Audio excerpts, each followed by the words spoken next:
கர்த்தருடைய பரிசுத்த நாமத்துக்கு ஸ்தோத்திரம். என்னையும் இங்கே ஒரு சிறு சாட்சியாக கர்த்தர் நிறுத்தினதுக்காக நான் கோடான கோடி ஸ்தோத்திரம் சொல்கிறேன் ஏசப்பாக்கு. என் பேர் திவ்யா, நான் செங்கல்பட்டு மாவட்டத்துலேருந்து வரேன். எங்கள் மாமனார் பேர் மகாதேவன். எங்கள் மாமாவுக்கு கடந்த மே மாதத்துலேருந்து ரொம்ப உடம்பு சரியில்லாமல் இருந்தாங்க. திடீர்னு ஃபுட் பாய்சன் அப்படிலாம் ஆயிடுச்சு. அப்புறம் ஹாஸ்பிட்டலுக்கு கூப்பிட்டு போனோம். அப்புறம் கொஞ்ச நாள் கழித்து பார்த்தா வீட்டுக்கு வந்துட்ட உடனே திரும்ப எந்திரிக்கவே முடியல. ஒரு ப்ரெக்னென்ட் லேடி எவ்வளோ கஷ்டப்படுவாங்க இடுப்பு வலியோட, அந்த மாதிரி ரொம்ப கஷ்டப்பட்டாங்க. என்ன ஆச்சுன்னே எங்களுக்கு தெரியவே இல்லை. எல்லா ஸ்கேன் எல்லாத்தையும் எடுத்து பார்த்தோம், எதுவுமே எங்களுக்கு தெரியல. அப்போ லாஸ்ட்டாக எம்ஆர்ஐ ஸ்கேன் எடுக்க சொன்னாங்க. அதில் பார்த்தா அவருக்கு முதுகில் ஒரு 3 எலும்பு அந்த மாதிரி இதாயிடுச்சு, அழிவு போயிடுச்சு அப்படி சொல்லி சொன்னாங்க. எங்களால் யாராலையுமே அதை தாங்கிக்கவே முடியல. அப்போ ஏசப்பா எங்கள் மாமாவுக்கு எல்லாமே சரியாயிடணும் அப்படி சொல்லிட்டு நாங்கள் ப்ரே பண்ணோம், எல்லாருமே ப்ரே பண்ணோம்.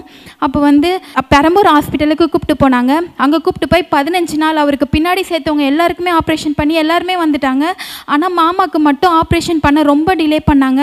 அப்போ நான் ஏசப்பா கிட்ட சொன்னேன், ஏசப்பா என்னைக்கு ஆப்ரேஷன் நீங்கள் சித்தம் வைத்திருக்கீங்களோ அன்னைக்கு ஆப்ரேஷன் பண்ணட்டும் சுவாமி. அது மட்டும் இல்லை, என் அங்கிளோட அந்த அனுதினம் மங்கள வார்த்தையை நான் கேட்கும் பொழுது, ஏசப்பா என்னைக்கு மாமாக்குன்னு சொல்கிறாங்களோ அன்னைக்கு நீங்கள் பேசுகிற வார்த்தை எங்கள் மாமாக்குரியதாக இருக்கணும் சாமின்னு சொன்னேன். ஆகஸ்ட் 2ஆம் தேதி பண்ணாங்க. அன்னைக்கு அவர் அந்த வார்த்தை ஏசப்பா என்ன பேசினா, உனக்கு விரோதமாக எழும்புகிற எந்த ஒரு ஆயுதமும் வாய்க்காமலே போகும்னு சொன்னாங்க. அந்த ஒரு வார்த்தையை கேட்கும் போது, ஏசப்பா எங்கள் மாமாவுக்கு விரோதமாக எழும்பின எந்த ஒரு ஆயுதமும் வாய்க்காமல் நீங்கள் பண்ணீங்களே, அதுக்காக நன்றி தகப்பனே அப்படி சொல்லிட்டு நான் ப்ரே பண்ணேன். அதே மாதிரி எல்லாரும் சொன்னாங்க, அந்த ஆப்ரேஷன் பண்ணால் ஒன்று கை கால் விழுந்துரும், இல்லைனா எந்திரிச்சு நிற்க மாட்டாங்க, இல்லைனா இறந்துருவாங்க சொன்னாங்க. ஆனால் என் தேவனே கர்த்தர் அந்த ஒரு வார்த்தையை கொடுத்து, ஏசப்பா இன்னைக்கு பண்ணி ஒரு 15 நாள் ஆயிடுச்சு, இன்னும் ஏசப்பா ஜீவனை கொடுத்து நல்லபடியாக நடக்க வைக்கிறாரு. அதற்காக கர்த்தருக்கு கோடான கோடி ஸ்தோத்திரம். நாமத்துக்கு ஸ்தோத்திரம் உண்டாவதாக. என்னையும் சாட்சியாக நிறுத்துறேன் தேவனுக்கு கோடா கோடி நன்றி. எல்லாத்துலேயும் அவர் சொல்கிற ஒவ்வொரு வசனமும் எழுதி வச்சுன்னு ஜபம் பண்ணுவேன். என் பிள்ளைங்களெல்லாம் சொல்லுவேன்ப்பா, நீ இந்த ஜபத்தை கேளுப்பா, ஐயா எப்படி தீர்க்க தரிசனமாக ஒவ்வொரு வார்த்தையும் சொல்கிறாருப்பா, அதிசயமாக அற்புதம் செய்கிற தேவனை பற்றி சொல்கிறாரு. ஐயா மூலிமா சொல்கிற ஒவ்வொரு வார்த்தையும் நிறைய எனக்கு நடக்குதுப்பா அப்படின்னு சொல்லி என் பிள்ளைங்கக்கிட்ட, என் பேர பிள்ளைங்கிட்டலாம் சொல்லுவேன். என் பேரன் பையன் 10th பரீட்சை எழுதுனா, அப்பவும் என் பேரனை உட்கார வச்சு சொன்னேன், அப்பா பாரு நீ ஜபம் பண்ணு, உனக்கு மார்க் நல்லா கிடைக்கும்னு சொன்னேன். அதே போல் அவனும் ப்ரேயர் பண்ணுவான். எங்கள் பொண்ணு வீட்டில் பண்ணிவிட்டு திருப்பி கடகடன்னு ஓடிப்போய் என் பையன் வீட்டில் போட்டு என் பேரனை பாருப்பான்வேன். ஆண்டவர் நல்ல மார்க் எடுக்க கிருபை செய்தார். சாந்தம் ஸ்கூலில் படிக்கிறான், நல்லா பாஸ் பண்ணி மார்க் எடுத்தான். அதுக்காக என் பேத்திக்கும் கல்யாணத்துக்காக நிறைய நாள் துக்கத்தோடு கவலையாக இருந்தேன். 24 வயசு ஆயிடுச்சு. ஆண்டவரே நீர் தான் ஆண்டவரே, அவர் ஸ்ரீபனையா மூலியமாக எங்களுக்கு ஒரு தீர்க்க தரிசன வார்த்தை சொல்ல மாட்டிங்களான்னு ஏங்கின்னு இருந்தோம். வரதெல்லாம் தடை ஆயினே இருக்கும். ஆனாலும் ஆண்டவர் அருமையாக ஒரே மாதத்தில் நிச்சயதாம்பலம் 1 வாரத்தில் வச்சாங்க. அற்புதமாக ₹1 எங்கள் கையில் இல்லை, ஆனாலும் அதிசயமாக பண்ணார் ஆண்டவர். மழை வேனில் போகும்போது அந்த மழையை நிறுத்தி அற்புதமாக மழையெல்லாம் இதுவாகி அற்புதமாக கல்யாணம் வரைக்கும் ஒன்றுமே இல்லை. ஏப்ரல் மாதம் 5ஆம் தேதி அற்புதமாக என் தேவன் கல்யாணத்தை நடத்தி கொடுத்தாரு. எங்கள் ஐயாவுக்கு, ஸ்ரீபன் ஐயாவுக்கு, அவங்க குடும்பத்துக்கு, சகோதரிக்கும் ரொம்ப நன்றி சொல்லி ஆண்டவருக்கு கோடா கோடி நன்றி சொல்லு.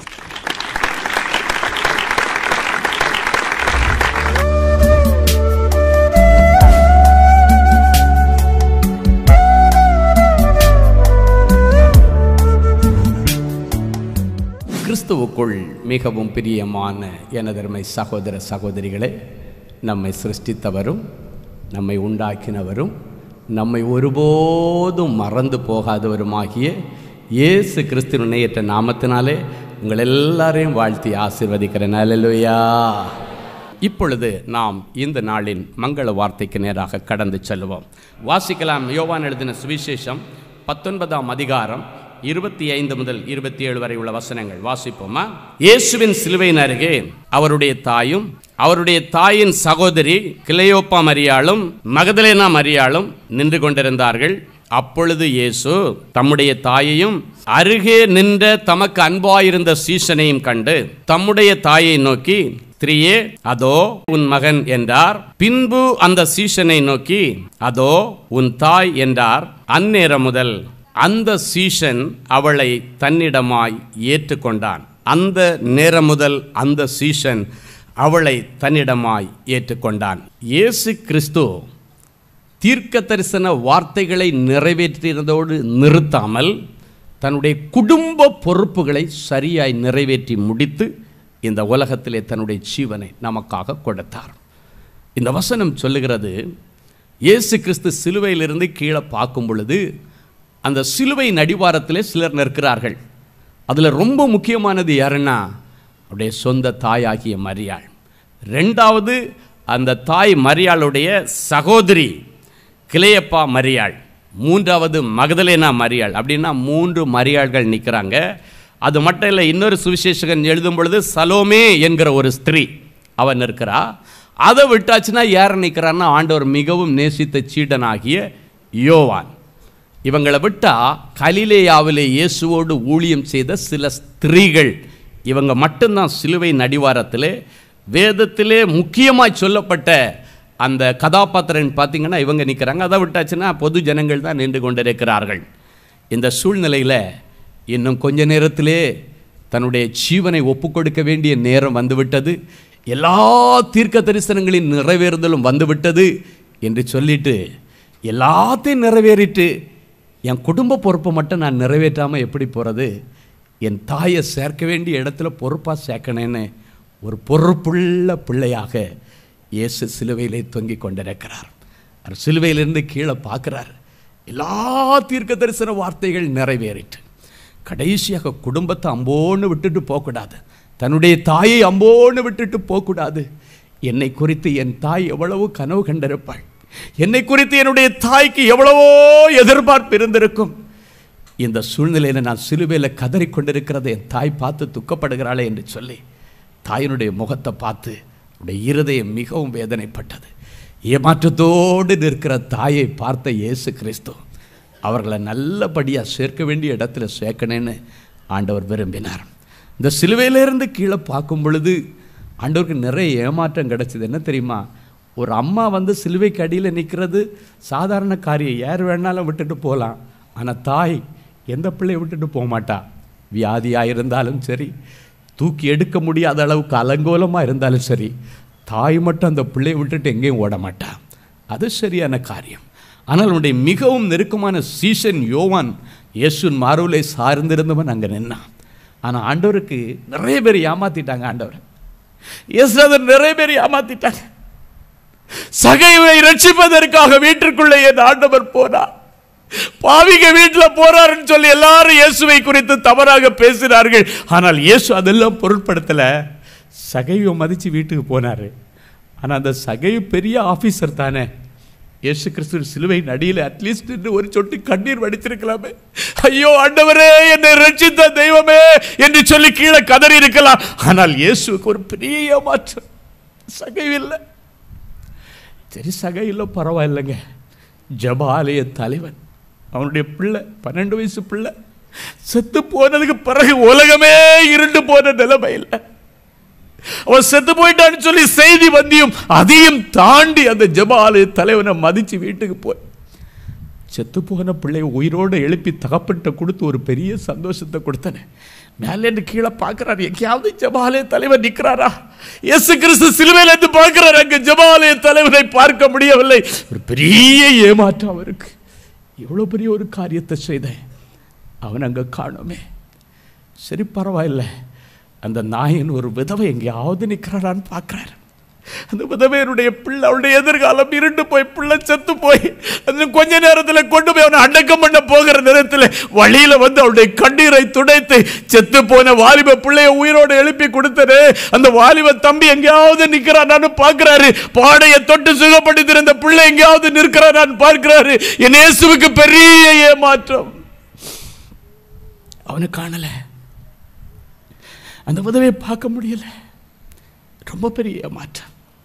ஒரு வாலிப பையன், அவனுக்கு பிட்ஸ் வியாதி வந்து எப்பவும் ஒரு பிசாசு அவனை அலக்கழித்து அவனை நெருப்பிலே தீயிலையும் போட்டு அவனை கொல்ல வகை தேடும் பொழுது ஒரு தகப்பன் இந்த இயேசுவிடத்தில் அந்த பிள்ளைக்காக வருகிறான். தாவீதின் குமாரனே எனக்கு இறங்கும், என் பிள்ளைய தனியா விட்டுட்டு எங்கேயும் போக முடியல, என் வாலிப பிள்ளைக்கு அடிக்கடி பிட்ஸ் வியாதி வருது, இவனை அப்பப்போ இந்த தற்கொலையின் ஆவி இவனை கொலை செய்யறதுக்கு ட்ரை பண்ணுது என்று சொல்லி கதறின பொழுது அவனை விடுவித்து சுகமாக்கி இயேசு அவன் தகப்பன் கையில் கொடுத்தார்.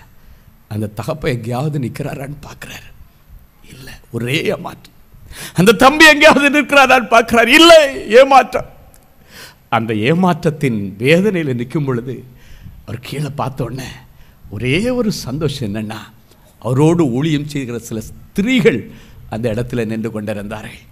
எல்லாத்துக்கும் மேலே அவருடைய தாய் மரியாள் வயத்திலையும் வாயிலையும் அடிச்சிட்டு தன்னுடைய பிள்ளை சிலுவையில் தொங்கிக் கொண்டிருக்கிறதே, என் பிள்ளையை இந்த சிலுவையிலிருந்து கீழே இறக்கி வர எனக்கு எந்த விதமான அதிகாரம் இல்லையே, என் பிள்ளைக்கு உதவி செய்ய முடியலையே, என் கையெல்லாம் கட்டப்பட்டிருக்கிறது, என் பிள்ளை எப்படியா கீழே கொண்டு வருவதற்கு எனக்கு எந்த இன்ஃப்ளூயன்ஸ் இல்லையே, உதவியற்ற நிலைமையிலே தடுமாறி அழுது கொண்டிருக்கிற தாயினுடைய கண்ணீரை பார்க்கிறார்.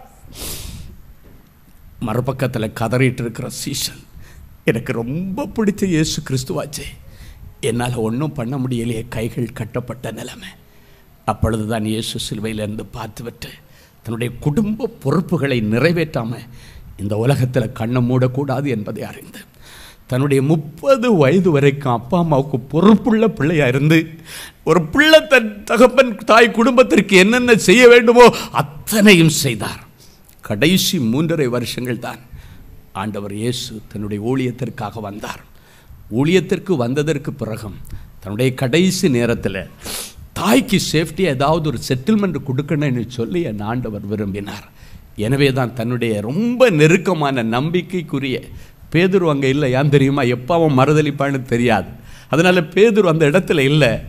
மறுதளிக்காத கஷ்டத்திலும் நஷ்டத்திலும் கூடவே இருந்த அந்த யோவான் யாருக்கும் பயப்படலை. சிலுவை நடியில் 12 சீடர்களில் ஒரே சீடன் தான் அந்த சிலுவை நடியில் நின்னா எனக்கு என்ன வந்தாலும் பரவாயில்லை, என் இயேசுநாதருக்கு சம்பவிக்கிறதை நான் பார்க்க வேண்டும். தைரியமாக நின்னா தைரியமாய் உள்ளவனிடத்திலே தன்னுடைய தாயை தைரியமாய் ஒப்பு கொடுத்தார். ஸ்திரீயே, இதோ உன்னுடைய மகன். யோவானை பார்த்து சொல்லுகிறார், இதோ உன்னுடைய தாய். அந்த நிமிஷத்திலிருந்து இயேசு கொடுத்த பொறுப்பை அவன் ஏற்றுக்கொண்டு அவளை தன்வசமாய் ஏற்றுக்கொண்டானாம். ஒருவேளை இன்னைக்கு நீங்களும் குடும்ப பொறுப்பு நிறைய இருக்குது, இந்த பொறுப்புகளை நிறைவேற்ற முடியாமல் நான் தடுமாறிட்டு இருக்கிறேன். ஐயா, என் பிள்ளைக்கு நல்ல எஜுகேஷன் கொடுக்கணும்னு நினைக்கிறேன், பொறுப்புள்ள ஒரு தகப்பன தாயை என் பிள்ளையை படிக்க வைக்கணும்னு நினைக்கிறேன், ஆனால் எனக்கு உதவி இல்லையே, என் பிள்ளை நினைக்கிற படிப்பை படிக்க வைக்கிறதுக்கு இடத்துல பணம் இல்லையே, நான் இப்படியெல்லாம் கஷ்டப்படுகிறேன்னு நீங்கள் வந்திருக்கலாம். இல்லைண்ணா, பொறுப்பாக என் பிள்ளைக்கு கல்யாணம் பண்ணி வைக்கணும்னு ஆசைப்படுறேன், என் பிள்ளை கல்லூரி படிப்பு முடித்து வேலைக்கு போய் எந்த இடத்துல எந்த லவ்வோக்குவோ எங்கே மாட்டாமல் அழகாக என் பிள்ளை இருக்கிறா, என் பிள்ளைக்கு லைஃப்பை நல்லா செட்டில் பண்ணேன்னு நினைக்கிறேன், ஆனால் என் கையில் பணம் இல்லையே, என் பிள்ளைக்கு ஒரு நல்ல வரன் பார்க்க குடும்பத்தில் யாருமே முன் வரலையே, என் வாலிப பிள்ளைக்கு வயது ஏறிக்கொண்டு போகிறதே, பொறுப்பெல்லாம் செட்டில் பண்ண வேண்டியது இருக்கிறதே என்று சொல்லி ஒருவேளை நீங்கள் கதறி கொண்டு வந்திருக்கலாம். குடும்ப பொறுப்புகளை நிறைவேற்ற முடியாதபடி தடுமாறி கொண்டிருக்கிற தாய் தகப்பனாய் இருக்கலாம், குடும்ப பொறுப்பை நிறைவேற்ற முடியாமல் தடுமாறி கொண்டிருக்கிற பிள்ளைகளா இருக்கலாம், பெற்றோரா இருக்கலாம். இன்றைக்கு உதவி செய்கிற எபினேசர் உங்களுக்கு உதவி செய்யும்படி இன்றைக்கு நடுவிலே உலாவிக் கொண்டிருக்கிறார். பொறுப்புள்ள தகப்பனாகவும் பொறுப்புள்ள தாயாகவும் பொறுப்புள்ள பிள்ளைகளாகவும் நீங்கள் நடந்து கொள்ள ஆண்டவர் இன்னைக்கு அனுக்கிரகம் பண்ணுகிறார். இயேசு கிறிஸ்து அந்த பொறுப்புணர்ச்சியை உங்களுக்கு கொடுத்திருக்கிறார். குடும்பத்தில் பொறுப்புள்ள பிள்ளைகளாக இருக்கணும், பொறுப்புள்ள தகப்பனாக இருக்கணும், பொறுப்புள்ள தாயாக இருக்கணும். இனி நிறைய குடும்பத்தில் பார்த்திங்கன்னா பொறுப்பற்று அலைகிற தகப்பன்மார்கள். சில தாய்மார் சொல்லுவாங்க புருஷங்கிட்ட, பிள்ளை ஒன்று கல்லூரியில் படிக்கிறது கொஞ்சமாவது உங்களுக்கு ஞாபகம் இருக்கா, உங்கள் பிள்ளைக்கு என்ன எக்ஸாம் ஞாபகம் இருக்கா, பொறுப்பு இல்லாமல் அலையிறீங்களே. இதுவரைக்கும் பொறுப்பு இல்லாமல் அலைந்த உன்னுடைய புருஷன் இன்றைக்கு இருக்கிற இடத்துல இயேசு தீர்க்க தரிசனமாய் சொல்லுகிறார், உன் புருஷனை ஆண்டவர் சந்திக்கிறார்.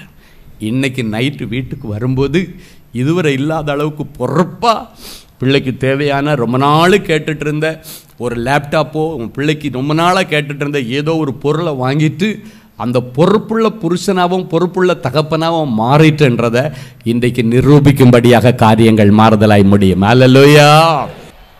என்னைக்கெல்லாம் சில பிள்ளைங்க வேதனையோடு சில காரியங்களை பகிர்ந்து கொள்ளுகிறத நான் பார்த்துருக்கிறேன். ஏம்மா இப்படி போய் ஒரு பையன்கிட்ட நீ மாட்டின? நல்ல குடும்பத்தில் உள்ள பிள்ளை தானே நீ, எப்படி போய் இந்த பையன்கிட்ட மாட்டின? உனக்கு இந்த பையனுக்கு சம்மந்தமே இல்லையே. அப்போல்லாம் அந்த பிள்ளைங்க சொல்கிற காரியம் என்ன தெரியுமா?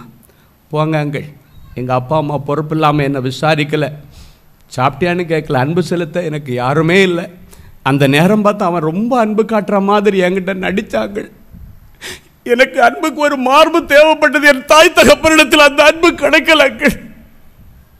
இந்த பையன் தான் எனக்கு அந்த அன்பை கொடுத்தார். எனக்கு அந்த மார்பு, அன்பை கொடுக்கிற மார்பா தெரிஞ்சு வேற ஒண்ணுமே எனக்கு தெரியல. கண்ணெல்லாம் கட்டப்பட்டுருச்சு. அன்புக்காக ஏங்கிற எனக்கு அந்த பையன் அன்பு கொடுக்கிறான்னு சொல்லி அவனை நம்பி போனேன். இன்றைக்கு எல்லாவற்றையும் இழந்து நிற்கிறேன். மாயமாலமான அன்பு. சில நேரங்களில் பெற்றோர்கள் தங்களுடைய குடும்ப பொறுப்பை சரியாக செய்யாத நேரத்தில் பிள்ளைகளுடைய வாழ்க்கை தடுமாறுகிறதை பார்க்குறோம். இன்னைக்கு மேலே உங்கள் பிள்ளைகள் மேலே உங்களுக்கு ரொம்ப பொறுக்கிறோம். இயேசு கிறிஸ்து தன்னுடைய மரண நேரத்தில் கூட தாயை குறித்த பொறுப்புள்ளவராக இந்த உலகத்தில் தன்னுடைய கண்களை மூடுவதற்கு முன்பாக தன்னுடைய தாயை சேர்க்க வேண்டிய இடத்தில் சேர்க்க வேண்டும் என்று இந்த பொறுப்பாய் காரியங்களை நிறைவேற்றி முடித்தவர் நம்முடைய ஆண்டவர். இன்னைக்கு பொறுப்பற்ற நிலைமையில் இருக்கிற தகப்பனே, தாயே, பொறுப்பற்ற நிலைமையில் இருக்கிற பிள்ளைகளே, சில குடும்பத்தில் பார்த்தீங்கன்னா தாய் தகப்பன் கஷ்டப்பட்டு 58 வருஷம் 60 வருஷம் கஷ்டப்பட்டு பிள்ளைகளை தன்னுடைய டோட்டல் இன்வெஸ்ட்மெண்ட், டோட்டல் சம்பாத்தி எல்லாத்தையும் பிள்ளைகள் மேலே தான் இன்வெஸ்ட் பண்ணியிருப்பாங்க. என் பிள்ளைய மட்டும் நான் ஆளாக்கி விட்டா போதும், என் பையன் எப்படியாவது என்னுடைய பொம்பளை பிள்ளைகளை கல்யாணம் பண்ணி கொடுத்துருவான் நம்பிக்கை. என் பையனை மட்டும் நான் ஆளாக்கி விட்டா போதும், கடைசி காலத்தில் என்னை நல்லா வச்சு காப்பாற்றுவான்.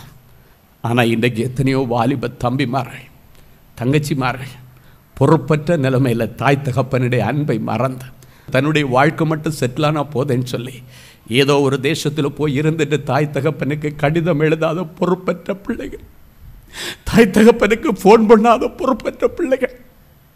அநேக தாய் தகப்பன்மார்கள் சில நேரங்களில் வந்து கதறுவாங்க, ஐயா எனக்கு பணம் ஒன்று என் பிள்ளை அனுப்ப வேண்டாம் ஐயா, ஃபோன் பண்ணி அம்மா எப்படி இருக்கிறேன்னு ஒரு வார்த்தை கூட என் பிள்ளை கேட்க மாட்டேன்றாங்க. கடந்த நாட்களில் ஒரு தாய் அப்படி தான் சொன்னாங்க.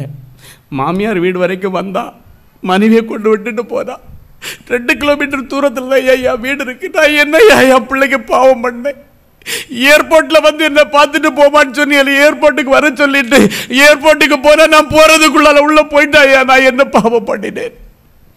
பொறுப்பற்ற பிள்ளைகள். இயேசு ரொம்ப பொறுப்பா தாயை சேர்க்க வேண்டிய இடத்துல சேர்த்தார்.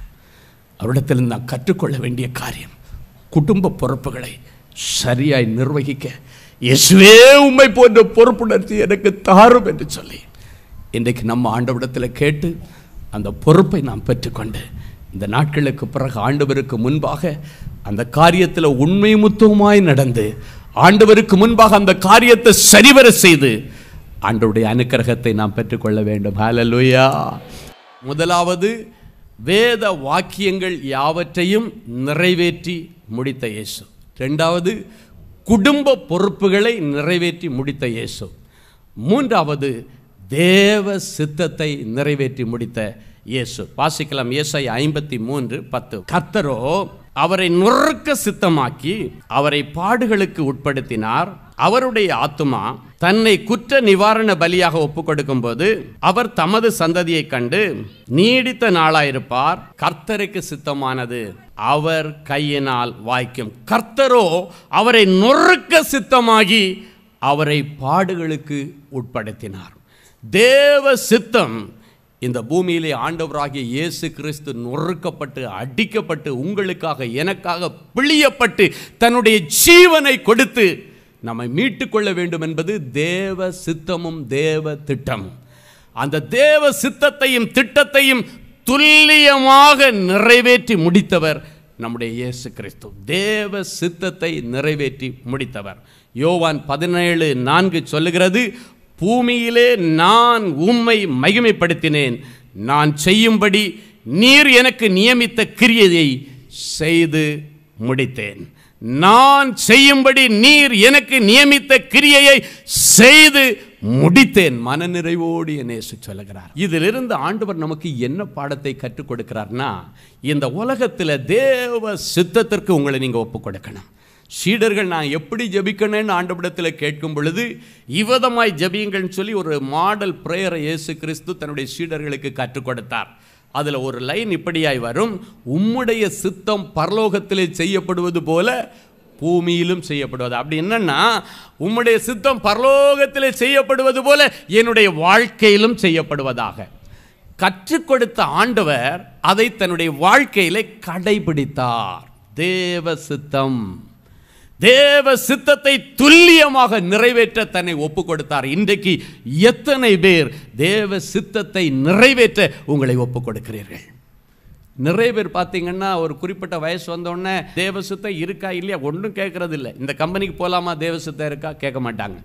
இந்த படிப்பை நான் படிக்கலாமா கேட்க மாட்டாங்க.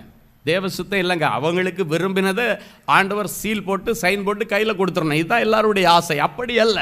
இயேசு எல்லாவற்றிலும் நமக்கு பாடமாக இருந்திருக்கிறார். சிலுவையிலே இத்தனை பாடங்களை நமக்கு கற்றுக் கொடுத்திருக்கிறார். கர்த்தரோ அவரை நொறுக்க சித்தமாகி அவரை பாடுகளுக்கு உட்படுத்தும் பொழுது ஆண்டவர் அப்படியே தன்னை ஒப்பு கொடுத்தார். ஒரு தெய்வமாக அல்ல, ஒரு மனுஷனாக. தெய்வமாக இருந்தால் எல்லாத்தையும் நம்ம சகிச்சுக்கலாம். யோசித்து பாருங்க, காரி முகத்தில் துப்பும் பொழுது அவருடைய மனது எவ்வளோ வேதனைப்பட்டிருக்கும். போகிறவங்க வர்றவங்க எல்லாம் சிலுவைக்கு கீழே நின்று தலையை ஆட்டி ஆட்டி, நீ பெரிய ஆண்டவரா, நீ பெரிய தெய்வனா, கீழே இறங்கி வா. போகிறவங்க வர்றவங்க எல்லாம் சொல்கிறாங்க. பெரிய பெரிய அதிகாரிகள் அப்படி பேசி அவரை கேவலப்படுத்தினாங்களாம். அது மட்டும் இல்லை, கள்ளம் கேவலம் அக்யூஸ்ட் அவன் நின்றுட்டு சொல்கிறான், நீங்கள் தெய்வமானால் உங்களை மீட்டுக்கிட்டு எங்களை மீட்டுக்கொள்ளுங்க. அவமானத்தின் விளிம்பிலே நின்றார். எல்லாரும் போகிறவங்க வர்றவங்க எல்லாம் ஒரு அவமானப்படுத்தும் பொழுது எல்லாத்தையும் புறமாக கற்றுக்கிட்டார். ஏன் தெரியுமா? தேவ சித்தம் துல்லியமாய் நிறைவேற வேண்டும். நீ தெய்வமாக இருந்தால் கீழே இறங்கி வாங்கன்னு சொல்லி வெறுப்பேற்றும் போது அவர் எமோஷனில் இறங்கி வரல. தேவ சித்தம் கெட்டு போயிடக்கூடாது, ஆண்டவருடைய நாமம் தூசித்திடக்கூடாது, தேவ சித்தம் துல்லியமாய் நிறைவேற சகலத்தையும் அன்போடு கூட ஏற்றுக்கொண்டார், சகித்தார் என்று வேதம் சொல்லுகிறது. தேவ பிள்ளைகளே, ஆண்டவரிடத்தில் இந்த சகிப்புத்தன்மையை கற்றுக்கொள்ளுங்கள். தேவ சித்தம் நிறைவேறுவதற்கு உங்களை ஒப்புக்கொடுங்க. தேவ சித்தத்துக்கு ஒரு மனுஷனு ஒரு மனுஷியை தன்னை ஒப்பு கொடுத்தாங்கன்னா அவங்களுடைய வாழ்க்கையில் எந்த விதமான பிரச்சனையும் வராது. அவருடைய வாழ்க்கை பரலோகத்திற்கு நேராக இனிமையாக போகும். அது அவங்களுடைய படிப்பாக இருந்தாலும் சரி, வேலையாக இருந்தாலும் சரி, ஊழியமாக இருந்தாலும் சரி, அவருடைய வாழ்க்கை பிரச்சனையாக இருந்தாலும் சரி, எல்லாத்துலேயும் தேவ சித்தம் கேட்காம இனிமேல் ஒரு நாளும் எந்த காரியத்தையும் செய்யாதீங்க. அன்னைக்கு ஒருவன் பலவீனத்தோடு கிடக்கும் பொழுது நீ சுகமாகறியான்னு கேட்டால் உமக்கு சித்தமானால் என்னை சுகமாக்கும் என்கிறான் குஷ்டரோகி. அதில் கூட பாருங்க, ஒரு குஷ்டரோகி வியாதியின் கொடூரத்தில் கிடக்கிறார். அவனிடத்தில் அந்த தேவ சித்தத்தை கற்றுக்கொள்ள, ஆண்டவரே நான் இந்த உலகத்தில் கடைசி வரைக்கும் ஒரு குஷ்டரோகி அலையணுன்னா பரவாயில்ல ஆண்டவரே, நான் அதை தாங்கிக்கிறேன், உங்களுக்கு சித்தம்னா என்னை குணமாக்குங்க ஆண்டவரே. பாருங்க, வேதனை இல்லை, ஒதுக்கப்பட்டவன், பாளையத்துக்கு புறம்பே தள்ளப்பட்டவன். வேதம் சொல்லுகிறது, புறம்பே ஒதுக்கப்பட்டவர்களுக்காக அவர் பாளையத்துக்கு புறம்பே பாடுபட்டாராம். இன்னைக்கு நீங்கள் எல்லாராலும் ஒதுக்கப்பட்டிருக்கலாம், உங்களுக்காக பாளையத்துக்கு புறம்பே பாடுபட்டார் இயேசு. பாளையத்துக்கு புறம்பே கடந்த ஒருத்தர் சொல்கிறான், குஷ்டரோகி உங்களுக்கு சித்தன்னா என்ன குணமாக்குங்க ஆண்டவரே. நீங்கள் அப்படி தான் கேட்கணும், ஆண்டவரே உங்களுக்கு சித்தன்னா இந்த மேரேஜ் நல்லபடியாக நடக்கட்டும், உங்களுக்கு சித்தன்னா ஆண்டவரே இந்த வேலையை எனக்கு தாங்க, இந்த பள்ளிக்கூடத்தில் என்ன சேருங்க, இந்த கோர்ஸ் எனக்கு எடுத்து கொடுங்க. தேவ சித்தத்தை நிறைவேற்றி முடித்த இயேசு. ஹல்லேலூயா. என் அன்பு தேவனுடைய பிள்ளைகளே, நல்ல தேவ செய்தியை கேட்டீர்கள், அருமையான சாட்சிகளையும் பார்த்தீர்கள். எல்லாருடைய இருதயத்தில் ஒரு கேள்வி, எனக்கு என்னைக்கு பிரதர் இப்படி ஒரு அற்புதம் நடக்கும்? ஏன் அது ஆண்டவர் என்னைக்கு செய்யலாம் இல்லை? விசுவாசத்தோடு அப்படியே முழங்கால்களை தாழ்த்துங்கள், கண்களை மூடி நாம் தேவ சமூகத்தை நோக்கி பார்ப்போம். அன்பான ஆண்டவரே, உமக்கு நன்றி. நீர் நல்லவர், பெரியவர், பெரிய காரியங்களை செய்கிறோம். ஒரு சின்ன காரியம் கூட என்னுடைய வாழ்க்கையில் நடக்கலேன்னு அழுது கொண்டிருக்கிற பிள்ளைகளுக்கு பெரிய காரியங்களை செய்ய ஆண்டவர் இன்றைக்கு இந்த நிமிஷத்தில் என் பிள்ளைகளுடைய இருதயமாகிய சிங்காசனத்தில் எழுந்தருள்வீராக. என் பிள்ளைகள் இன்றைக்கு உம்மை சுமந்து கொண்டு முழந்தாள் படியிட்டு ஜெபித்து எழும்பும் பொழுது பிள்ளைகளுக்கான நல்ல காரியங்களுக்கான தேவதூதர்கள் வருவார்களாக, பணிவிடையின் ஆவிகள் வருவார்களாக, எலியேசர்கள் வருவார்களாக, கேப்ரியல் தூதியன் வருவானாக. நற்செய்திகள் வரட்டும். இன்றைக்கு இந்த ஜெபம் முடித்து அவர்கள் எழும்பி கண்களை ஏறெடுத்து பார்க்கும் பொழுது அவங்க மெயிலை ஓப்பன் பண்ணி பார்க்கும் பொழுது, மொபைலை ஓப்பன் பண்ணி பார்க்கும் பொழுது, நீண்ட நாட்கள் இவர்கள் எதிர்பார்த்து கொண்டிருந்த நற்செய்திகளின் பிள்ளைகளுக்கு வரட்டும் சாமி. நீங்கள் எதிர்பார்த்து கொண்டிருக்கிற நல்ல காரியங்களை உங்களுக்கு கொடுக்க உங்கள் மேல் நினைவாய் வந்திருக்கிறேன். அவைகள் தீமைக்கு ஏதுவாய் அல்ல, நன்மைக்கு ஏதுவாகவே நடக்கும். நன்மைக்கு ஏதுவான நற்செய்திகளும் வரும் என்று கர்த்தர் சொல்லி பிள்ளைகளை ஆசீர்வதிக்கிறதற்கு ஸ்தோத்திரம். எனக்கு எப்பொழுது மாறுதல் உண்டாகும் என்று யோபு காத்து கொண்டிருந்தது போல உபத்திரவத்தின் முடிவு நாளுக்காக காத்து கொண்டிருக்கிற என் பிள்ளைகளுக்கு இனியும் கால தாமதம் இல்லாமல் என் பிள்ளைகளுடைய உபத்திரவங்களுக்கு முடிவை கொண்டு வாரும். உபத்திரவத்தின் முடிவு வரும் பொழுது யோபுவுக்கு இரட்டிப்பான நன்மையை கொடுத்த ஆண்டவர் என் பிள்ளைகளுக்கும் இரட்டிப்பான நன்மைகளை கொடுத்து இவர்களை கனம் பண்ணுவீராக. இவர்கள் தரித்திரம் மறைவதாக, கடன் பிரச்சனைகள் மறைவதாக, நிந்தைகள் மறைவதாக, அவமானங்கள் மறைவதாக, கோர்ட்டு கேஸுக்கு இன்றைக்கு ஒரு முடிவு வருவதாக. நீண்ட நாட்களாய் இருதயத்தில் ஏங்கி கொண்டிருக்கிற என் பிள்ளைகளுடைய உணர்வுகளையும் அவருடைய மன விருப்பங்களையும் நீர் அறிந்திருக்கிறீர். வேதம் சொல்கிற இந்த வார்த்தையின்படி பிள்ளைகளை ஆசீர்வதிக்கிறேன். கர்த்தருக்குள் மன மகிழ்ச்சி ஆயிரு, அவரின் இருதயத்தின் வேண்டுதல்களை எல்லாம் உனக்கு அருள் செய்வார் என்ற வார்த்தையின்படி இருதயத்தின் வேண்டுதல்களை எல்லாம் என் பிள்ளைகளுக்கு நிறைவேற்றித்தார். நிறைஞ்ச மனசில் பிள்ளைகளை ஆசீர்வதிக்கிறேன் இயேசுவின் மூலம் பிதாவே. ஆமேன், ஆமேன்.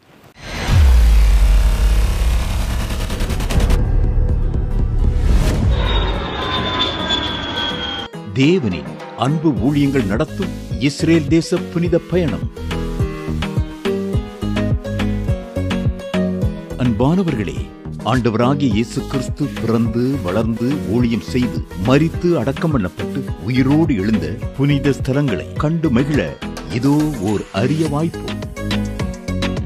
உங்கள் வாழ்நாள் கனவை நனவாக்க நமது அன்பு சகோதரர் சுவிசேஷகர் டி. ஸ்டீபன் அவர்களுடன் 11 நாட்கள்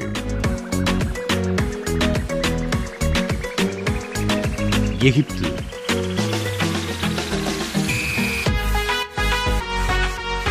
யோர்தான், பாலஸ்தீனம், இஸ்ரேல் தேசங்களுக்கான புனித பயணம்.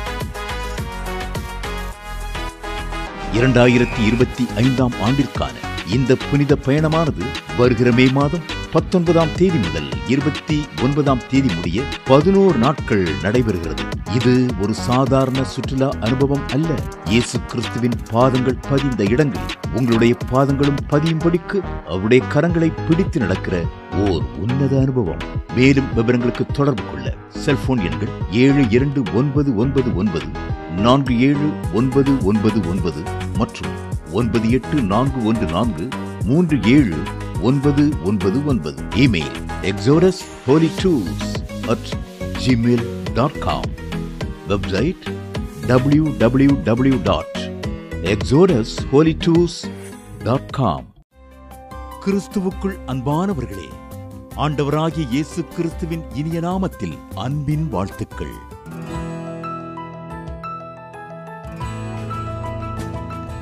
எங்களுடைய மார்வெல் திருமண தகவல் மையத்தை ஆன்லைன் சேவை மூலம் உங்களுக்கு அறிமுகப்படுத்துவதில் நாங்கள் மிகுந்த மகிழ்ச்சி அடைகிறோம். எங்களது மார்வெல் திருமண மையம் கிறிஸ்தவ குடும்பத்தில் திருமணத்திற்கு ஆயத்தமாயிருப்பவர்கள் தங்களுக்கு ஏற்ற வாழ்க்கை துணையை தேர்ந்தெடுக்க சிறந்த திருமண சேவை மையமாக இருக்கிறது. மேலும் மார்வெல் திருமண தகவல் மையத்தில் நீங்கள் பதிவு செய்வதற்கு எங்களது இணையதள முகவரி www.marvelmatrimony.com மற்றும் அலைபேசி எண் 7824855999 என்ற எண்ணிற்கு தொடர்பு கொள்ளலாம். சென்னை, நாகர்கோவில் மற்றும் மும்பை நகரில் உள்ளவர்கள் பதிவு செய்ய விரும்பினால் கீழ்கண்ட விலாசங்களில் உள்ள எங்களது அலுவலகங்களோடு தொடர்பு கொள்ளலாம். Email info@marvelmatrimony.com. ஆண்டவர் தாமே உங்களை அளவில்லாமல் ஆசீர்வதிப்பாராக.